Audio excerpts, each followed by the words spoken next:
Hello, this is Law and Terrorism, the podcast series. I'm your professor, Glenn Torres-Spelliscy. Thanks for joining me.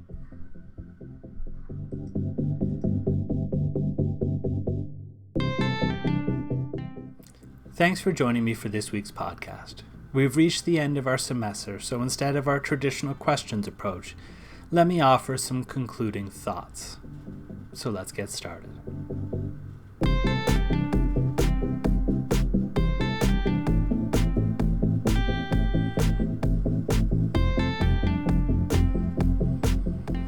In the 2 years following the 9/11 attacks, the U.S. flexed its military muscle and invaded both Iraq and Afghanistan. Both wars resulted from novel international legal understandings and interpretations, but both had very different levels of support in the international community.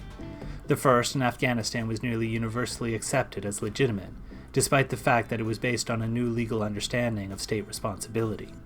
Prior to the Afghan War, international law required that in order for a state to be held responsible for the actions of non-state actors, like Al-Qaeda, the state had to have operational control over that actor. In the aftermath of 9/11, this understanding has changed, such that states that are merely harboring or potentially just aware of non-state actors guilty of atrocities, even if they don't have control over those actors, can be held liable. This new type of liability did not just mean that such states would be forced to make amends to the injured state, as is usually the case when a state is guilty of an international wrong. Under this new theory of liability, a state that supports or harbors a group that attacks another state becomes a legitimate military target in a self-defensive military operation by the injured state. Because of the acts of the United States in attacking Afghanistan as a result of the Al-Qaeda attacks, were nearly universally accepted and acknowledged as legitimate. There is a strong argument that the events of 9/11 gave rise to a new legal understanding of when self-defense is appropriate. The second conflict that resulted from 9/11 was much more controversial, and resulted in a split within the international community about the limits of self-defense. When the U.S. invaded Iraq in 2003, it asserted that it was entitled to do so under a number of legal understandings. First, it asserted that because the Iraqi government had failed to live up to the conditions of the surrender following the end of the first Gulf War, the armed conflict had never ceased, and that as a result the U.S. and its coalition of the willing were still authorized to use force against Hussein.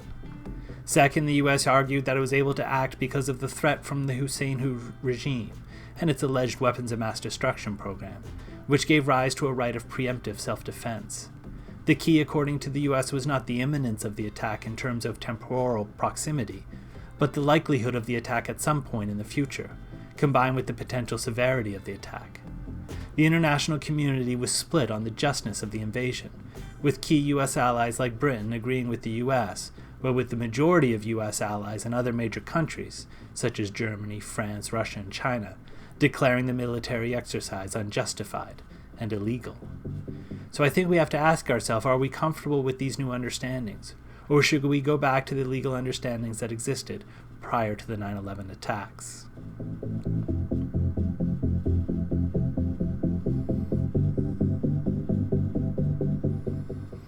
One of the most prominent effects of the attacks of 9/11 and the War on Terror was the shift in perspective with respect to the task of combating terrorism. What was previously understood to be a matter of law enforcement, where the rules of international human rights law applied, is now understood to be an armed conflict, where the rules of war apply. Moreover, the development of armed drones allowed the U.S. to take the fight against terrorist groups outside of traditional battlefields without risking the lives of U.S. soldiers. But are we comfortable with the laws of war being applied outside of battlefields, especially with respect to targeting? Do we want countries to be able to launch attacks against alleged terrorists on the territory of countries where there are no ongoing hostilities? One can imagine the response if Russian President Vladimir Putin used an armed drone to take out someone Russia deemed a terrorist on U.S. soil.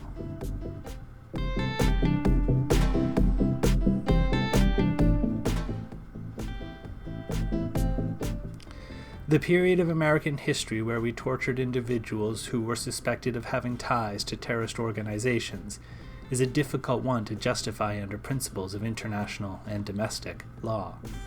But even if we can all agree that torture is unjust, there are still a number of issues to be resolved with respect to the U.S. detention program. One of the primary issues relates to the concept of indefinite detention.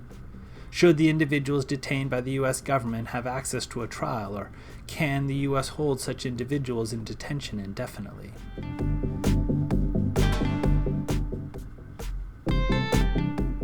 The rule of law is one of the greatest developments of human civilization. It provides us with a set of reasonable expectations that allow for the unfettered pursuit of core human values. It is the rule of law which protects the individual against the unchecked aggression of the state. Indeed, it is the rule of law that rests at the foundation of all modern constitutional democracy. Modern constitutional democracy is premised on two equal foundational principles. One, the people have a right to govern themselves. And two, in exercising that governance, the people will adhere to a set of agreed-upon rules, so that individual rights are not trampled by the will of the majority. As individuals who study the law, we acknowledge that the law is subject to interpretation, and that it must be adapted to meet modern circumstance, and that it is imperfect. But the law must not serve as a means to stunt progress. Indeed, it is often vague in its drafting to allow a certain flexibility in its application. However, in performing that interpretation and adaptation, it is critical that we do not dismiss its foundational principles as quaint or inapplicable. Well, that does it for this week's introductory podcast. Thanks for joining me this semester, and I hope that you have found this year's materials rewarding. If you have any questions, please don't hesitate to contact me.